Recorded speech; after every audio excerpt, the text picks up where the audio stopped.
খুব অদ্ভুত ব্যাপার হলো, জীবনে 20 থেকে 24টা বছর আমি যে বাড়িতে কাটিয়েছি সে বাড়িতে এখন গেলে জিজ্ঞাসা করতে হয় যাব কিনা। সে বাড়ি থেকে ব্যাগ গুছিয়ে বেরিয়ে যেতে হয়। যাওয়ার আগে কয়েকবার দেখে নিতে হয় কিছু ফেলে যাচ্ছি না তো। কত রাত জেগে কাটিয়েছি ঘরে বান্ধবীদের সাথে, কত গোপন আলোচনা সাক্ষী এই ঘর।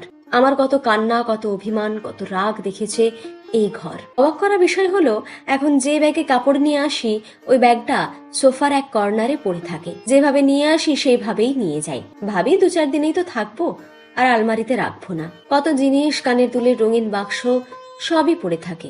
একটু হাত দিয়ে দেখি, মাকে জিজ্ঞাসা করি এটা কবে কিনলে, ওইটা কবে আনলে। যখন যাওয়ার সময় বর নিতে আসে মা জিজ্ঞাসা করে আবার কতদিন পর বাড়ি আসবি। তাও এই ঘরের মায়া কাটে না। প্রতিবার যাওয়ার সময় পিছন ফিরে তাকাতে পারি না।